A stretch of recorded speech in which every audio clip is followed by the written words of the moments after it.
अच्छा. लास्ट क्लासमध्ये मी एक होमवर्क दिलेला. कोणी कोणी होमवर्क केलाय जरा हात वर करा.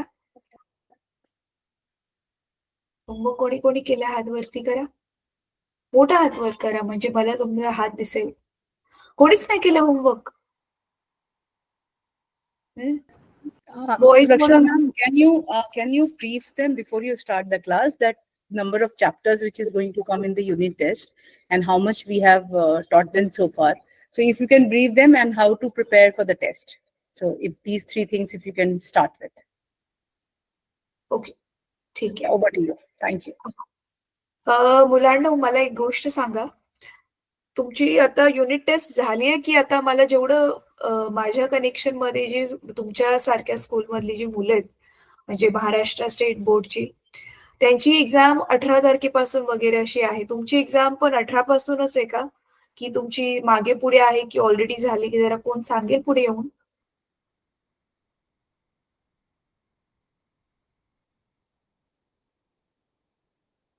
एक जण पटकन कोणीतरी पुढे या आणि सांगा. 18 पासून आहे. 18 पासूनच आहे ना? आणि जेवढं मला माहिती आहे तुम्हाला एकच हा चॅप्टर असेल राइट? गुरुत्वाकर्षण. ग्रॅव्हिटेशन. ठीक आहे. हां, राइट. तर आपला चॅप्टर ऑलमोस्ट तसं संपत येईल. पूर्ण नाही होणार कदाचित, थोडंसं राहून जाईल, पण इट्स ओके.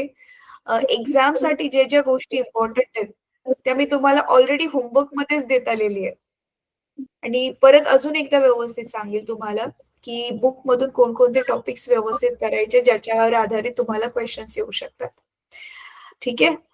न्यूमेरिकल्स सोडवणं खूप जास्त इम्पोर्टंट आहे. न्यूमेरिकल्स मीन्स तुम्हाला ऑलरेडी माहिती आहे, मी गणिताबद्दल बोलते, जी शाब्दिक गणित आहेत आपल्यामध्ये. वर्ड प्रॉब्लेम्स आहेत आपल्या टेक्स्टबुकमध्ये त्यावाले. ओके. सो प्लीज मला सांगा होमवर्क कोणी कोणी केले हँड रेज करा जरा.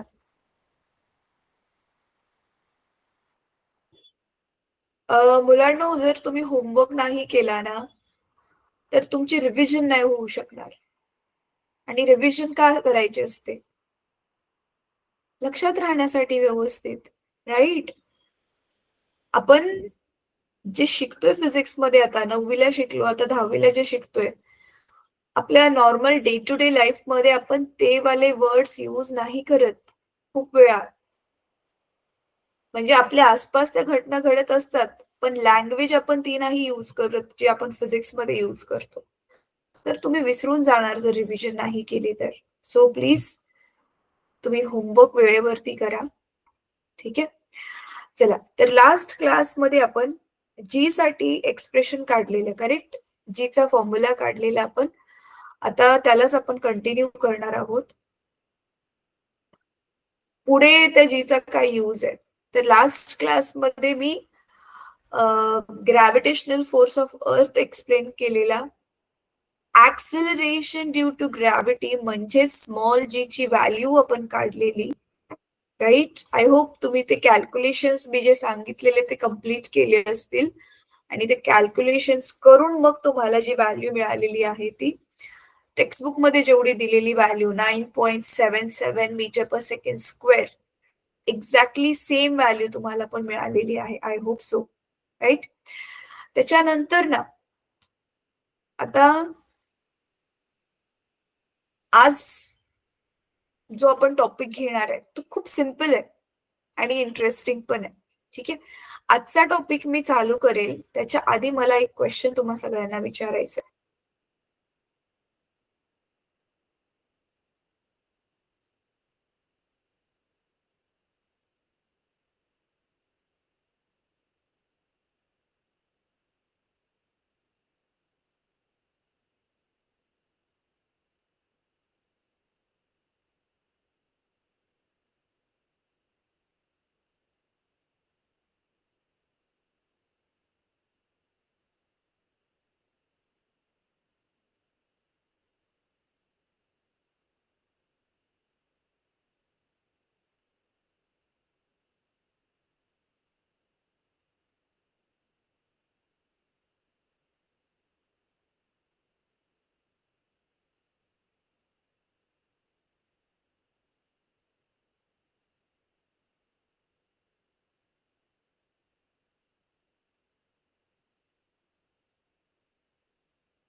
मी डिस्कनेक्ट झालेले, परत झाले connect.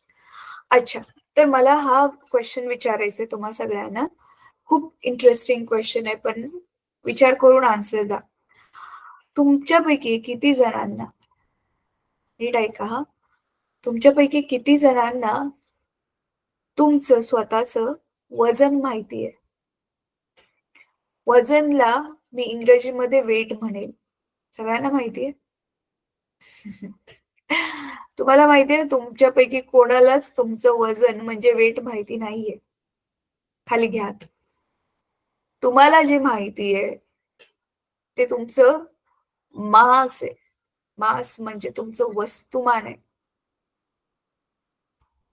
Day to day life मध्ये आपण वजन वजन शब्द बोलतो, बट ऍक्च्युअल मध्ये आपण त्यावेळी मास बद्दल बोलत असतो. Now what is difference between mass and weight?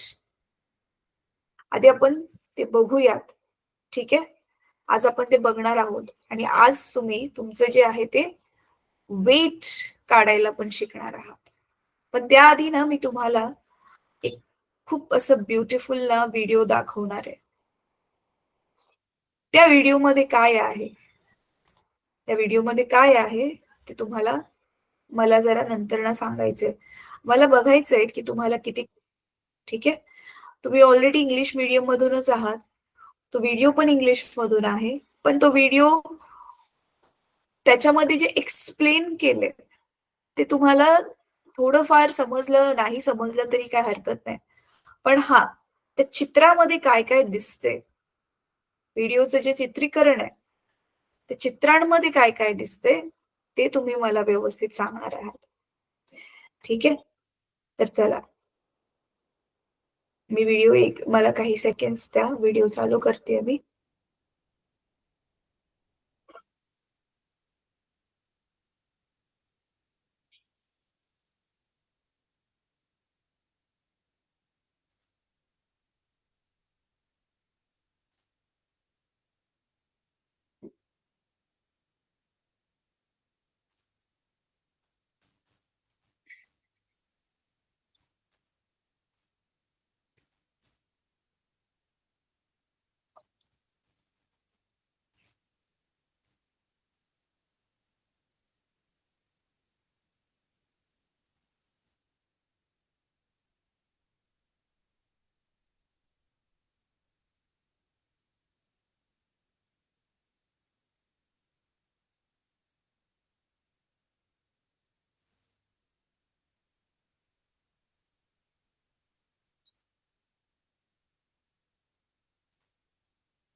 चला ठीक आहे, रेडी? व्हिडिओ पाहण्यासाठी रेडी आहात तुम्ही आता? नीट लक्ष देऊन बघा त्याच्यामध्ये काय आहे नक्की.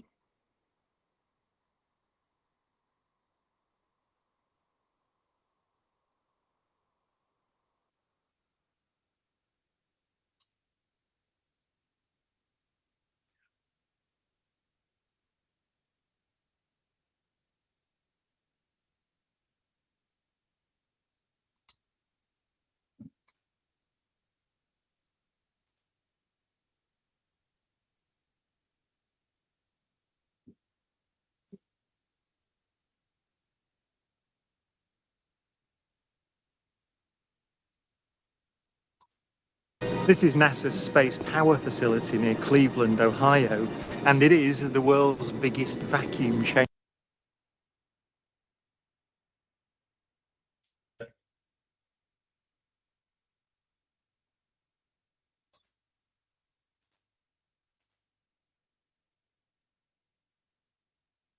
ठीक आहे, मी ना खाली ते जे बोलतात त्याचं खाली टेक्स्ट आहे, सबटायटल्स पण ऑन केले, ऑप्शन्स पण म्हणतो आपण त्यांना. आता मी व्हिडिओ चालू करते परत सुरुवातीपासून, म्हणजे तुम्ही लक्ष देऊन बघाल सुरुवातीपासूनच. चला तर आता बघूयात आपण हा व्हिडिओ. मी आता थोडासा व्हिडिओ प्ले केलेला, सगळ्यांना दिसतोय व्हिडिओ? दिसतोय सगळ्यांना? हात वर करा म्हणजे माझ्या व्हिडिओचा स्क्रीन दिसतोय. येस, ठीक आहे. चला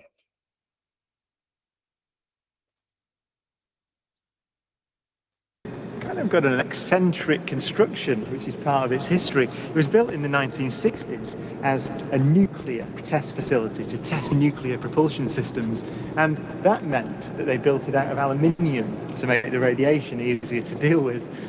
Aluminium is not the best thing, the strongest material to build a vacuum chamber out of. So they built an outer concrete skin, which is part radiation shielding and part an external pressure vessel. So this thing can take the force that's present on the outside when it's pumped out to the conditions of outer space.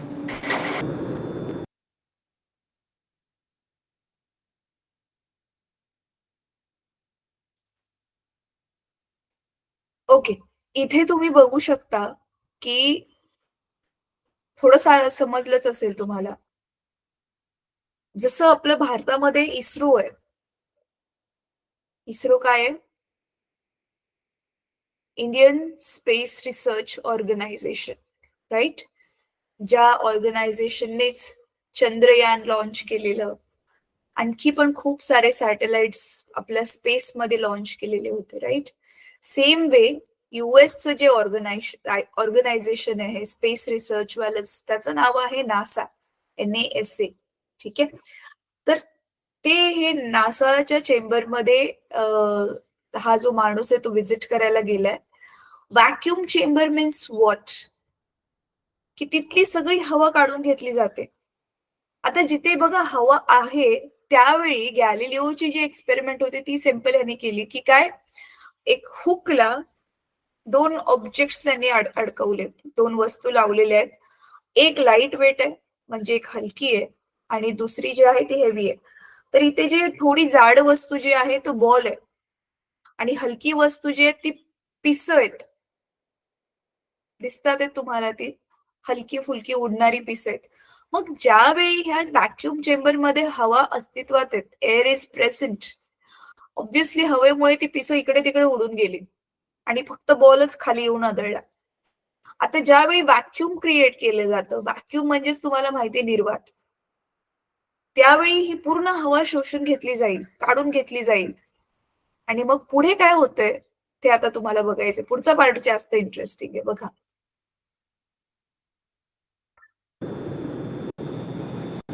Now, in this case, the feathers fell to the ground at a slower rate than the bowling ball because of air resistance.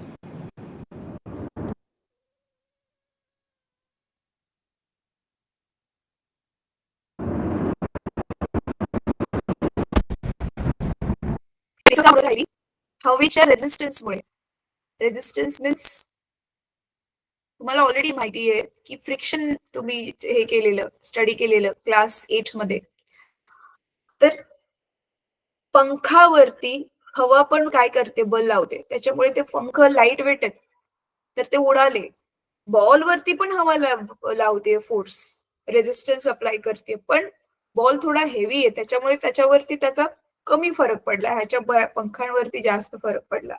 मग ह्यांनी पुढचा इथे dialogue काय बोलला, तर actual मध्ये ग्रॅव्हिटीचा nature आपल्याला जर बघायचं असेल की खरं ग्रॅव्हिटी कसं काम करते, तर आपल्याला हवा काढून घ्यावी लागेल. आता बघा तेच ते करतात. त्यांनी आता ते चेंबरला बंद करून त्याच्यातून पूर्णपणे एअर टाईट करून आहे ती पण हवा काढून घेणार आहेत. आता नीट बघा.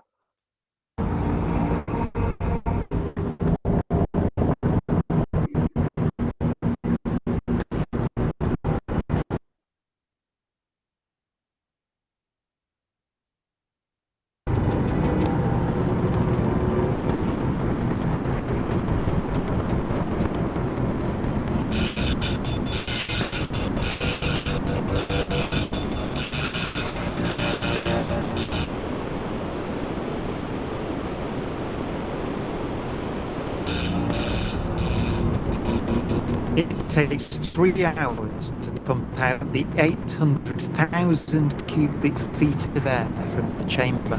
Okay, we dropped 2 Millitor in the last 30 minutes. But once it's complete, there's a near perfect vacuum inside. 6104 manual, 10% open. Station 1, ते go पूर्ण for 3 तास drive. लागले असं त्यांनी सांगितलं. CV30-1, pressure set point at 240 आता पुढे बघा.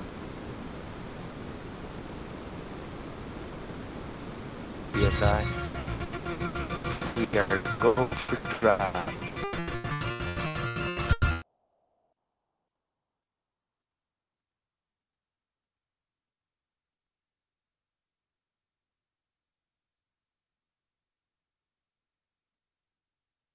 आता हे बघा 10, 9, 8, 7. काय घडते ते बघा.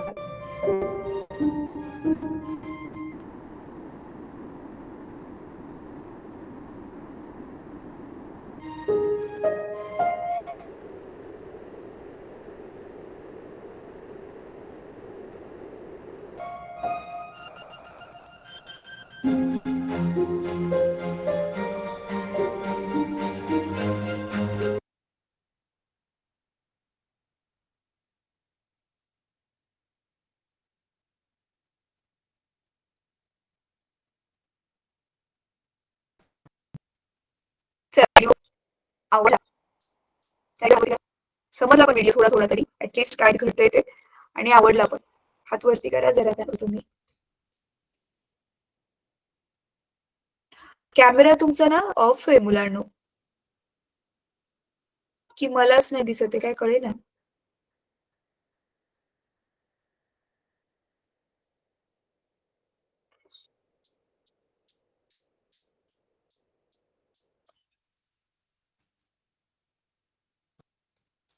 माझा आवाज येतोय तुम्हाला?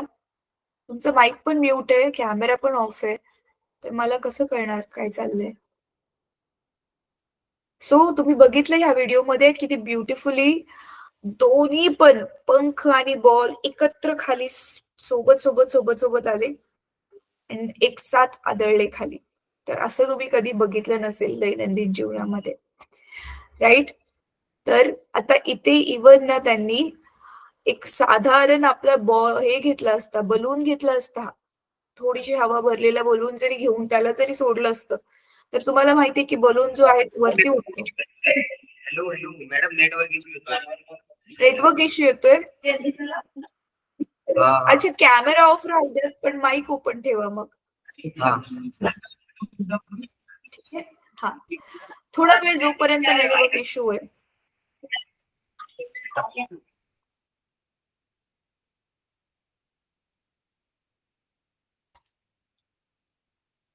एक सेकंड. हा, ठीक आहे. तर मग ह्याला काय म्हणतात माहितीये? ज्यावेळी, नीट ऐका हा मी काय म्हणते, ज्यावेळी वस्तूवरती, जी खाली पडणारी वस्तू आहे ना किंवा कोणती पण वस्तू आहे, त्या वस्तूवरती ग्रॅव्हिटेशनल फोर्सच्या व्यतिरिक्त दुसरा कोणताच फोर्स काम नाही करत आणि त्यावेळी ग्रॅव्हिटेशनल फोर्समुळे वस्तू खाली पडते, त्याला इंग्लिशमध्ये आपण म्हणतो free fall. Free fall means the object is falling freely, म्हणजे त्याच्यावरती except gravitational force no other force is acting. ठीक आहे, फक्त आणि फक्त ग्रॅव्हिटेशनल फोर्स काम करतोय. तर चला आता ना, लास्ट टाइम आपण हे जे एक्सप्रेशन काढलेलं नीट बघा हा.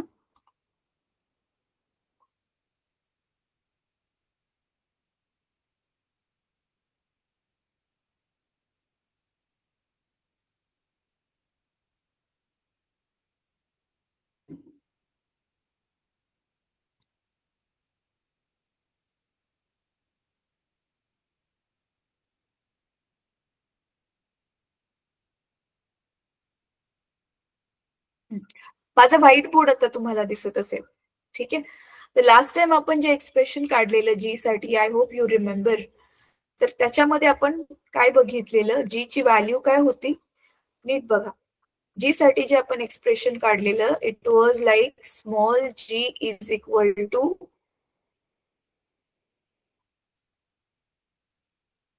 Capital G M upon R square. ठीक आहे मुलांनो, मी ना ऍक्च्युली आज माऊसने लिहिते, त्याच्यामुळे माझं हँडरायटिंग थोडंसं खराब दिसेल, पण ऍटलिस्ट तुम्हाला समजेल असं तर मी लिहितेच. तर तुम्ही बघू शकता ह्याच्यामध्ये, आता हे पृथ्वीच्या संदर्भात आपण काढलेलं, तर जी ऑब्विसली ग्रॅव्हिटेशनल कॉन्स्टंट आहे, capital M mass of the earth आहे, पृथ्वीचं वस्तुमान, आणि आर काय होतं, radius of the earth, right. मग तुम्ही बघू शकता की अर्थमुळे वस्तूला जे ऍक्सेलरेशन मिळणार आहे, ऍक्सेलरेशन ड्यू टू ग्रॅव्हिटी मिळणार आहे, ज्याची व्हॅल्यू आपण लास्ट टाइम बघितलेली, कॅल्क्युलेशन जे तुम्ही केलेलं ती आलेली 9.77 मीटर पर सेकंड स्क्वेअर. म्हणून आपण ना पूर्ण अर्थ वरती ही व्हॅल्यू जी आहे ती जवळजवळ 9.8 घेतो, कॉन्स्टंट एक व्हॅल्यू घेतो. ठीक आहे. तर मग हे जे ऍक्सेलरेशन ड्यू टू ग्रॅव्हिटी म्हणजे अर्थमुळे जे ग्रॅव्हिटेशनल पुल भेटते, नॉट एक्झॅक्टली पुल, त्वरण जे भेटते, ग्रॅव्हिटेशनल ऍक्सेलरेशन जे भेटते, I mean acceleration due to gravity जे भेटते, त्याला जे ऍक्सेलरेशन अर्थमुळे भेटते ते ऑब्जेक्टच्या मास वरती डिपेंडंट नाहीये. म्हणजे वस्तूचं वजन किती आहे, सॉरी नॉट वजन, वस्तूचं मास, मास म्हणजे वस्तुमान किती आहे त्याच्यावरती ते डिपेंडेंट नाहीये. म्हणून तुम्ही बघितलं की वस्तू लाईट वेट असो, हेवी वेट असो, ती एकत्र खाली पडून अर्थवरती आदळली, आता जे पाहिलं ते. ठीक आहे. तर आता ना ह्याच्या पुढचा वाला भाग बघूया, आणि ह्यालाच आपण काय म्हणतो, फ्री फॉल म्हणतो. आता हे जे ऍक्सेलरेशन ड्यू टू ग्रॅव्हिटी आहे, चला हे ऑब्जेक्टच्या स्वतःच्या वस्तूच्या मासवर डिपेंड नाहीये, वस्तुमानावरती डिपेंड नाहीये, पण कशा कशावरती डिपेंड आहे, हे अर्थच्या मासवर डिपेंड आहे आणि अर्थच्या रेडियसवर तर पक्काच डिपेंडेंट आहे, राईट. तर मग आता पण त्यात एक गोष्ट जी आहे ती आपल्याला लक्षात ठेवायची ही आहे की जे आपली जी अर्थ आहे ही काय असा परफेक्ट गोल नसून, तुम्हाला माहितीये ती थोडीशी अशी चपटी आहे, राईट. अर्थचा आकार थोडासा चपटा आहे, त्याच्यामुळे पोल्स वरती, पोल म्हणजे हा भाग, पोल्स वरती, पोल्सला पी म्हणूया आपण, आणि इक्वेटर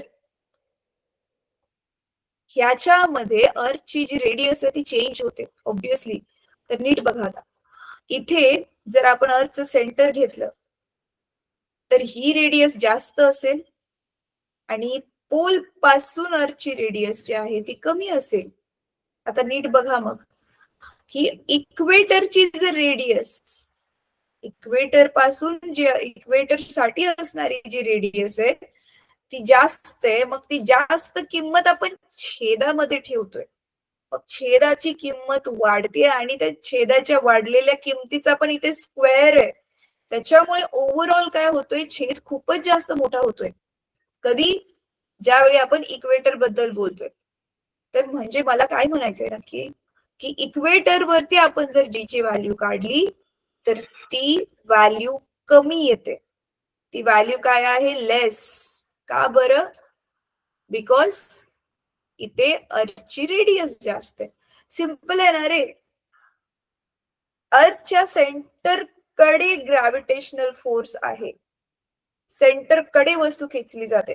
मग अर्थच्या सेंटर पासून आपण जेवढं जेवढं लांब लांब जाणार तेवढं तेवढं जे आहे तो ग्रॅव्हिटेशनल फोर्स जो आहे तो कमी होत जाणार ऑब्विसली.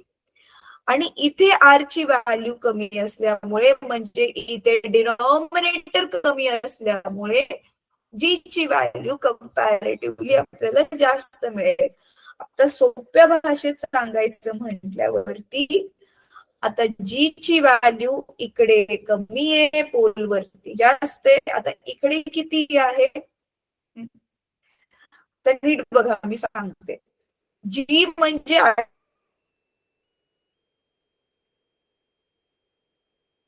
ऍक्सेलरेशन ड्यू टू ग्रॅव्हिटीची व्हॅल्यू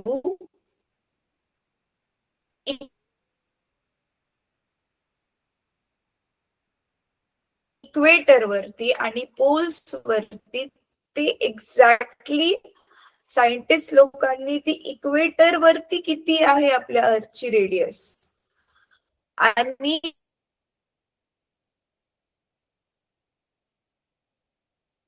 पोल्स वरती किती रेडियस आहे ते मेजर करून इक्वेटर साठी जी व्हॅल्यू काढली आणि पोल्स साठी पण व्हॅल्यू काढली. तर आता ती व्हॅल्यू एक्झॅक्टली किती आहे, थोडासा डिफरन्स आहे पण तो डिफरन्स पण खूप जास्त मॅटर करतो. ठीक आहे, तर इक्वेटर वरती तिची एक्झॅक्ट व्हॅल्यू आली 9.77777 जे आता आपण नोट केलेली आहे.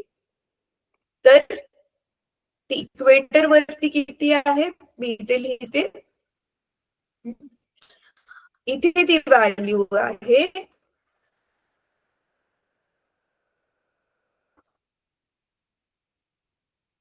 9.777. तर म्हणून आपण काय करू शकतो, एकच 7 ठेवून बाकीच्या काढून तुम्हाला माहिती ऑलरेडी आपण तो डिजिट 5 पेक्षा मोठा असला की 1 ने वाढवू शकतो आपण नंबर आणि असं लिहू शकतो याला. तर इथे इक्वेटर वरती त्याची व्हॅल्यू किती आहे 9.78 मीटर पर सेकंड स्क्वेअर आणि इथे आहे 9.832. म्हणून आपण एव्हरेज ह्याचा घेतो. याचं काय नीट बघा की त्याच्यासाठीच मग आता आपल्याला एक दुसरी कन्सेप्ट समजून घ्यायची आहे, ती म्हणजेच मास आणि वेट. आता मास काय, measure of quantity of the substance म्हणजे काय, ज्या ऑब्जेक्टचं ज्या वस्तूचं तुम्ही मास मोजताय त्याच्यामध्ये ती वस्तू ज्या कणांनी बनली आहे ते कणांचं माप घेताय तुम्ही. ग्रॅम मध्ये आपण जे मोजत असतो ते असतं मास. त्याच्यामध्ये आपण फक्त हे बघतोय की माझ्याकडे जो सबस्टन्स आहे, माझ्याकडे जो पदार्थ आहे त्याच्यामध्ये किती मॅटर प्रेझेंट आहे. You know what is matter. मॅटरला आपण काय म्हणतो, इंग्लिशमध्ये द्रव्य म्हणतो आणि लोअर क्लासेस मध्ये तुम्ही शिकलेला states of matter, right, solid, liquid, gases. So how much matter is present when we measure that? We call it as mass. So now suppose माझ्याकडे 10 kg potatoes आहेत. तर 10 kg potatoes अर्थ वरती पण त्यांचं मास 10 kg असणार. मी मून वरती गेले तरी पण त्याचं मास 10 kg असणार किंवा सन वरती गेले तरी पण त्याचं मास 10 kg असणार. प्रॅक्टिकली सनवर जाणं पॉसिबल नाहीये, जस्ट एक्झाम्पल देते. म्हणायचं काय मला की मास जागा बदलण्याने वस्तूचे जे मास आहे ते चेंज होत नाही. Got it, what is mass. Now what is weight. Weight काय आहे, त्या वस्तूवरती ग्रॅव्हिटेशनल फोर्स किती काम करतोय, म्हणजे किती मापाचा ग्रॅव्हिटेशनल फोर्स त्या वस्तूवर काम करतोय त्याला आपण मोजतो, त्यालाच आपण वेट म्हणतो. थोडक्यात काय की सपोज आता आपण अर्थ वरती राहतोय तर अर्थ आपल्याला किती फोर्सने स्वतःकडे अट्रॅक्ट करते त्यालाच ग्रॅव्हिटेशनल फोर्स आपण म्हणतो. आय होप तुम्हाला कळते मी काय म्हणते. So basically mass is quantity of matter and weight is gravitational force of acting on the object. तर हा फोर्स आहे, वेट म्हणजेच इथे फोर्स आहे. कुठला फोर्स, ग्रॅव्हिटेशनल फोर्स. आणि mass is measured in kilogram as I told. It's quantity of matter.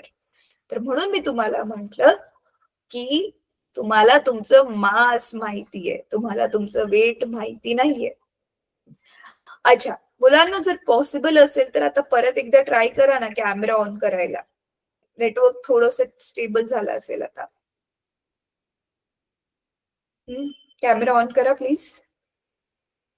तर मग आता बघा, एक सिंपल एक्झाम्पल सांगते, हे तर तुम्हाला माहितीच असेल. अर्थ आपल्याला खेचते स्वतःकडे, त्याच्यामुळे आपण अर्थवरती राहतोय, व्यवस्थित राहतोय, राईट. आणि चंद्रावर गेल्यावर काय होतं तुम्हाला ऑलरेडी माहितीये. चंद्रावरती गेल्यावर आपण असं राहू शकतो का? राहू शकतो? जे म्हणतात आहेत हो आपण असं राहू शकतो त्यांनी एक हात वर करा. बरं ठीक आहे. आपण आता पृथ्वीवर जसं राहतोय तसं आपण चंद्रावरती नाही राहू शकत, असं ज्यांचं म्हणणं आहे त्यांनी आता परत हात वरती करा. राहू शकतो आपण चंद्रावरती असं? तुम्ही हो साठी पण हात वर नाही केलं, नाही साठी पण नाही, मला कसं कळणार मग?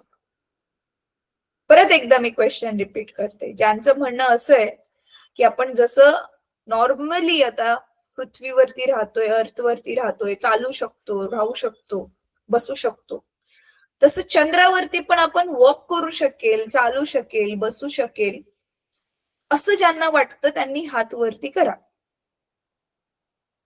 नाही? अच्छा, ज्यांना असं वाटत नाही, नाही राहू शकत आपण, नाही वॉक करू शकत, त्यांनी हात वर करा. मोठा हात वरती करा, मला दिसत नाहीये. ऑफकोर्स तुम्ही व्हिडिओज बघितले असतील, राईट. चंद्राचं गुरुत्वाकर्षण बल मूनचा ग्रॅव्हिटेशनल फोर्स आपल्या अर्थच्या ग्रॅव्हिटेशनल फोर्स पेक्षा खूप कमी असल्याने आपण तिथे हवेमध्येच वरती तरंगतो. We cannot walk on the moon. Why? Because of its less gravitational force. That means moon is pulling us with less force. म्हणजे चंद्र, आपण जर चंद्रावरती गेलो तर चंद्र आपल्याला कमी ग्रॅव्हिटेशनल फोर्सने स्वतःकडे खेचतोय. आणि मग तो जो ग्रॅव्हिटेशनल फोर्स आहे तो सफिशियंट नाहीये आपल्याला चंद्रावरती वॉक करण्यासाठी, कमी पडतोय तो ग्रॅव्हिटेशनल फोर्स, राईट.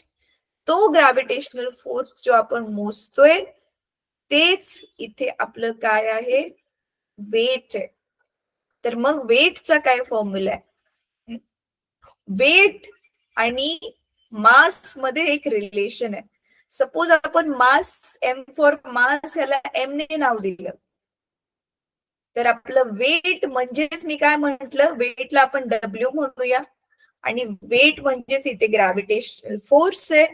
आणि हा ग्रॅव्हिटेशनल फोर्स आपण कसं काढायचं ऑलरेडी शिकलेलो, काल डिस्कस केलेला आपण, म्हणजे लास्ट क्लासमध्ये, की तो मास एम आणि जी आहे. न्यूटनचा सेकंड लॉ आपण यूज केलेला. तो M into G, mass into acceleration due to gravity, हे आहे आपलं वेट. कळतंय? तर आता एक्झाम्पल घेऊ, एक सिंपल. तर इथे वस्तूचं, कुठल्या तरी एका वस्तूचा आपण मास घेऊया. सपोज ती वस्तूचं मास आहे 10 kg. किती मास आहे त्या वस्तूचं? 10 kg. तर अर्थ वरती, मग अर्थ वरती त्या वस्तूचं वेट किती बनणार?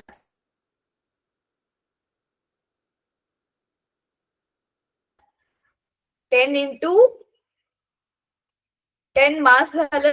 आणि आताच आपण जी ची व्हॅल्यू बघितली की आपण प्रॉब्लेम सॉल्व्ह करताना अप्रॉक्सिमेटली व्हॅल्यू घेणार 9.8, right. So you can see weight मग झालं 98 न्यूटन. किती झालं? 98 न्यूटन. तुम्हाला 9.8 ने मल्टिप्लाय करायचंय. तुमचं जेवढं पण मास असेल आणि तुम्हाला आता तुमचं वेट काढायचंय, म्हणजे अर्थ वरती तुमचं वेट काढायचंय की किती फोर्सने अर्थ मला स्वतःकडे खेचते, ते जर काढायचं असेल तर मग काय करावं लागेल, आता तुम्हाला त्याला 9.8 ने मल्टिप्लाय करायचंय. So let us take one more example. समजा तुमच्यापैकी कुठल्या तरी एका मुलाचं मास किती आहे? मास आहे तुमच्यापैकी एका कुठल्या तरी मुलाचं 50 kg. किती आहे? 50 kg. तर मग वेट काढा आता. वेटचा आपला काय फॉर्म्युला जस्ट आता जो आपण बघितला, इट इज m इंटू जी.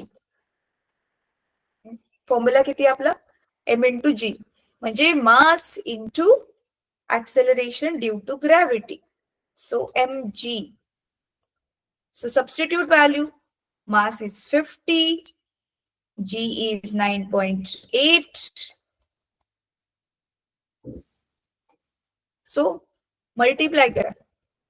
जे आन्सर भेटेल तेच तुमचं वेट आहे आणि त्याला आपण कशामध्ये लिहिणार? न्यूटन मध्ये, राईट? सो किती आलं जरा कोणी सांगेल मला? 50 इंटू 9.8 किती आलं आन्सर? कधी कधी ना मुलांनो, आपण न्यूमेरिकल सॉल्व्ह करताना ना अजून त्याला 9.8 ला पण सरळ सरळ 10 लिहितो. सर मग 10 जर लिहिलं आपण, मग it will become 550 into 10, right? मग 50 इंटू 10 500 न्यूटन. तर बघितलं फोर्स म्हणजे किती जास्त, 500 न्यूटन फोर्सने अर्थ आपल्याला खेचते. म्हणजे जेवढं, आणि नीट बघा, जेवढं जास्त ऑब्जेक्ट हेवी तेवढा ती जास्त फोर्सने अर्थ आपल्याला खेचते स्वतःकडे.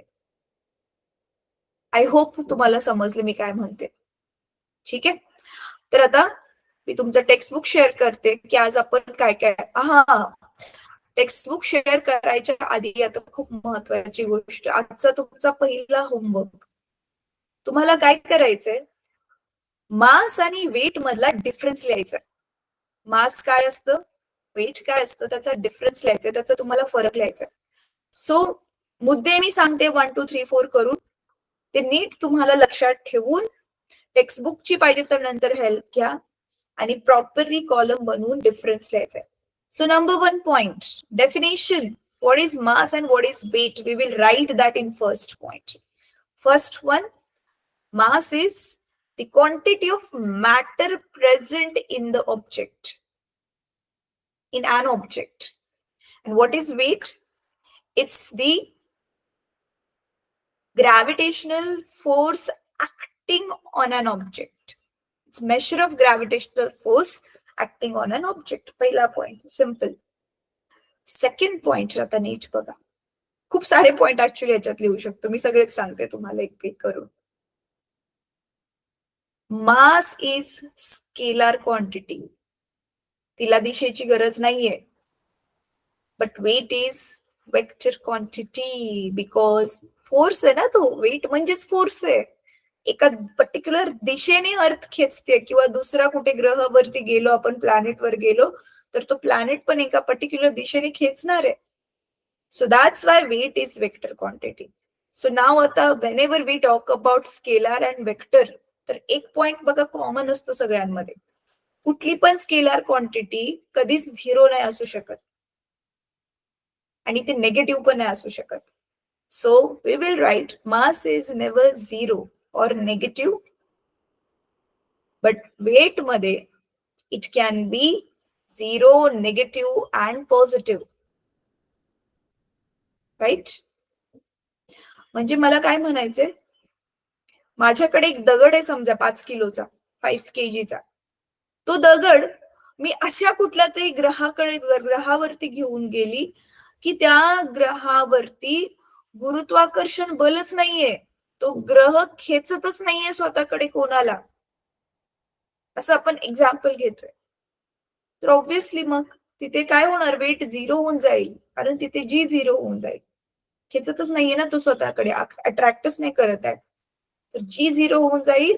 सो मग काय होऊन जाईल, तिथे वेट पण 0 होऊन जाईल. आय होप तुम्हाला कळतंय.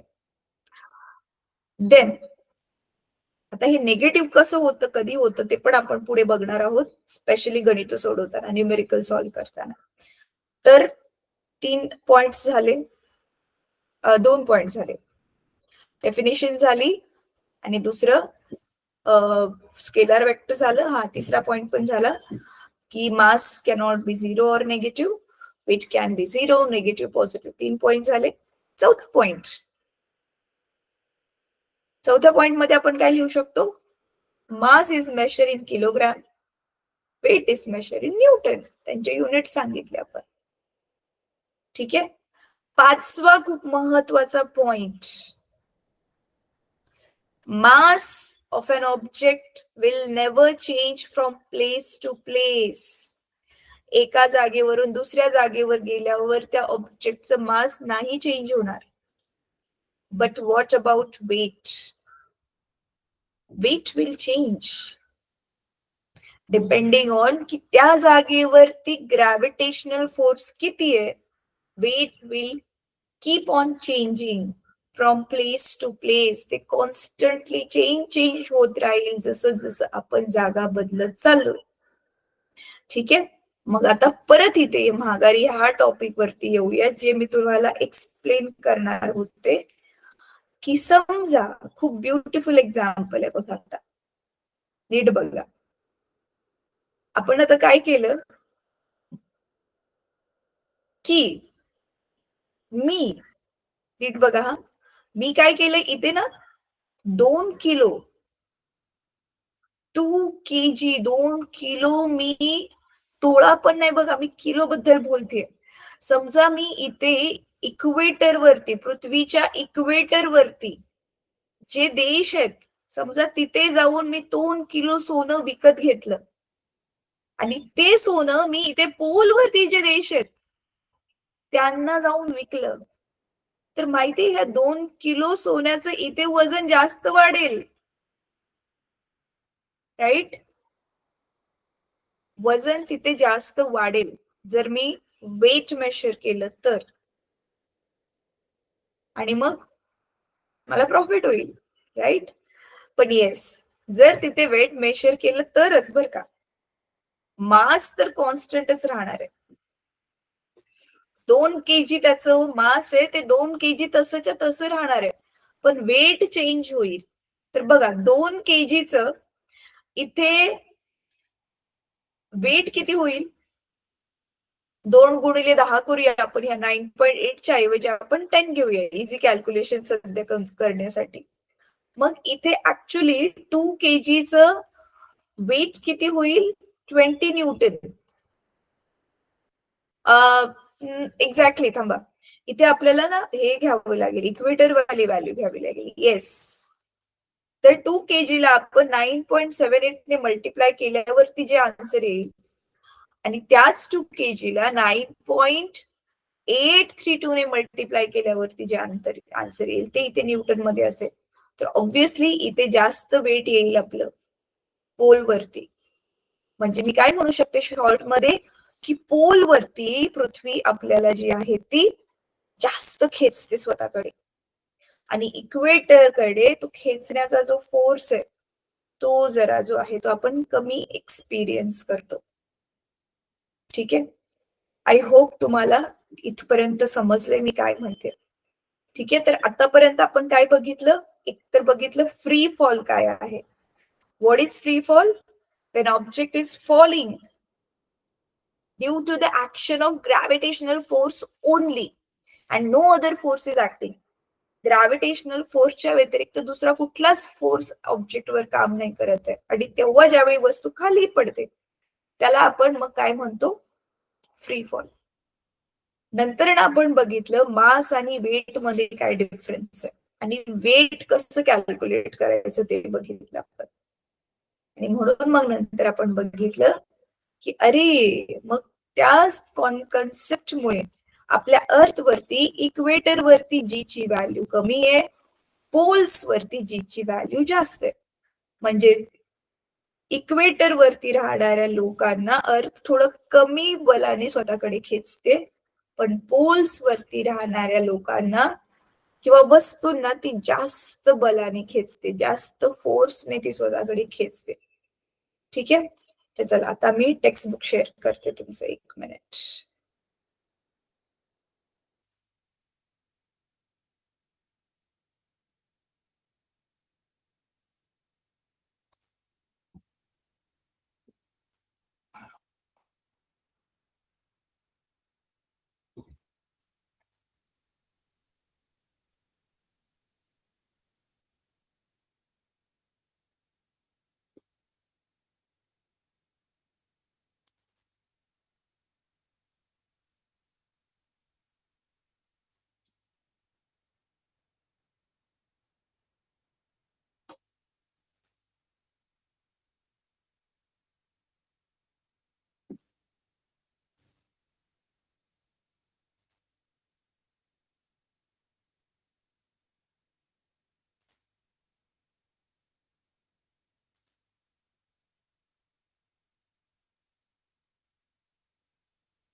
बघा, तर आता हे जे तुमचं टेक्स्टबुक आहे ह्याच्यामध्ये आपण सुरुवातीपासून ग्रॅव्हिटेशन वगैरे हे गो थ्रू करा आपण काय काय बघितलं. तर आज जे आता आपण बघितलं ते तुमच्या बुक मध्ये कुठं दिलंय बघा. तर आपण हे जे जीचं एक्सप्रेशन काढलेलं, स्मॉल जीचं एक्सप्रेशन, हे आपण लास्ट क्लासमध्येच काढलेलं.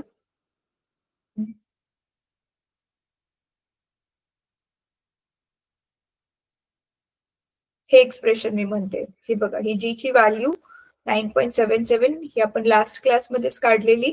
कशी काढलेली ह्या सगळ्या स्टेप्स तुम्ही रिवाइज करा, राईट. आणि त्याच्यानंतर ना आपण हे बघितलं आता, व्हेरिएशन इन व्हॅल्यू ऑफ जी. ठीक आहे, तर तसं काय बघितलं आपण की एकतर कधी व्हेरिएशन होतोय, इक्वेटर पासून पोल पोल कडे जाताना जी ची व्हॅल्यू जी आहे ती कमी कमी कमी होत वाढत वाढत जाते. म्हणजे पोल पासून इक्वेटर कडे येताना जी ची व्हॅल्यू जी आहे ती कमी होत जाते. हाईटचा पण फरक पडतोय. आता हाईटचा कसा फरक पडतोय ते मी तुम्हाला आता एक्सप्लेन करणार आहे. तर हा वलय तुम्ही बघू शकता. आणि डेप्थचा सुद्धा फरक पडतो. तर हे पण आता आपण कम्प्लीट करूयात आता. ठीक आहे, थोडस दोनच छोटे छोटे टॉपिक राहिलेत. आणि मास आणि वेट ते ऑलरेडी मी आता तुम्हाला एक्सप्लेन केलं, हे वालं, राईट. ठीक आहे, तर चला आता आपली ही जी जी ची व्हॅल्यू आहे, नीट बघा. आता मी परत एकदा थांबा, स्क्रीन चेंज करते.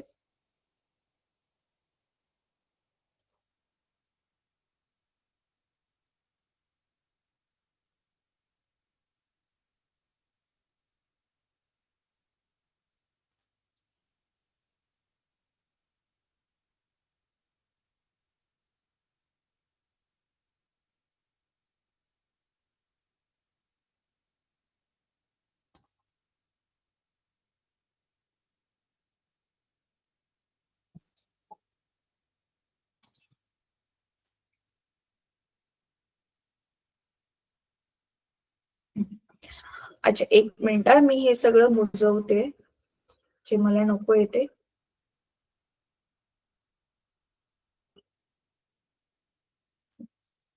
ठीक आहे, आता बघा. तर आपल्याला जी च्या व्हॅल्यू वरती जसं जसं आपण अर्थ पासून लांब लांब जातोय त्याने किती फरक पडतोय. आणि समजा आपण अर्थच्या केंद्राकडे चाललो, अर्थला खोदत खोदत, त्याने किती फरक पडणार आहे आता ते नीट बघा. तर समजा, नीट बघा हा, एक वस्तू इकडे होती आणि ती वस्तू आपण आता हळूहळू हळू वर वर वर वर घेऊन चाललोय. ठीक आहे, आता इथे पृथ्वीची जी रेडियस होती ती तर आपण समजा आरच पकडूयात. आणि ज्या उंचीवरती आपण वर वर वर जाणार आहे त्या उंचीला आपण समजा एच पकडूयात. तर मग आपलं स्मॉल जी चा आता फॉर्म्युला काय होता, G M upon R square. आता मी ह्याला स्मॉल आर घेतले. का स्मॉल आर घेतलं, कारण माझा आर आता नुसतं आर न राहता हे काय असतं, दोन वस्तूच्या केंद्रामधलं अंतर असतं, राईट. म्हणजे तो इथून आपल्याला पूर्ण त्या वस्तूपर्यंत मोजावं लागणार आहे.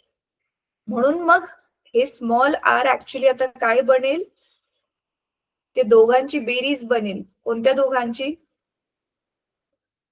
कोणत्या दोघांची बेरीज बनेल, कॅपिटल आर प्लस एच, या दोघांची बेरीज बनेल, बरोबर आहे. मग आता सिंपल आहे बघा, जसं जसं आपण वर वर वर जाणार आपल्या ह्या एच ची किंमत वाढत वाढत जाणार, राईट. म्हणजे आपला छेद वाढत वाढत वाढत जाणार, डिनॉमिनेटर वाढत वाढत जाणार. आणि परिणामी डिनॉमिनेटर वाढल्यामुळे जी ची व्हॅल्यू काय होईल, कमी होत जाईल. कारण डिनॉमिनेटर वाढतोय म्हणजे आपण जास्त जास्त जास्त संख्येने डिवाइड करत चाललोय न्यूमरेटरला. मग डिवाइड होत जाणार तर ऑब्व्हियसली व्हॅल्यू कमी कमी कमी होत जाणार. So when we go away from the earth, जेव्हा आपण पृथ्वीपासून लांब लांब लांब लांब जातोय त्यावेळी जी ची व्हॅल्यू जी आहे ती कमी कमी कमी होत जाते. म्हणून बघा, म्हणून बघा, पृथ्वीपासून जे खूप लांब आहेत ज्या वस्तू, त्या पृथ्वीकडे येऊन कधीच पडत नाहीत, किंवा त्या चंद्रासारख्या पृथ्वीभोवती फिरत नाहीयेत, कारण तेवढ्या लांब पर्यंत पृथ्वीचं ते गुरुत्वाकर्षण बल पोहोचतच नाहीये. लिमिट आहे ना त्याची पण. आता परत दुसरा हे बघा, दुसरी केस बघा. समजा, नीट बघा हा, समजा आता मी काय केलं, खड्डा केला पृथ्वीला एक असा, आणि तो खड्डा खोदत खोदत खोदत आपण ना पृथ्वीकडे असं असं येत जातोय, राईट. मग आता नीट बघा पुढे काय सांगते मी. समजा आपण इथे कुठेतरी आलो, मग इकडे आल्यावरती पृथ्वीची त्रिज्या पण कमी होईल ना, मग आता म्हणजे त्या वस्तूपासूनचं अंतर पृथ्वीच्या केंद्राचं कमी होईल. तर तसं बघायला गेल्यावरती मग छेद कमी होईल.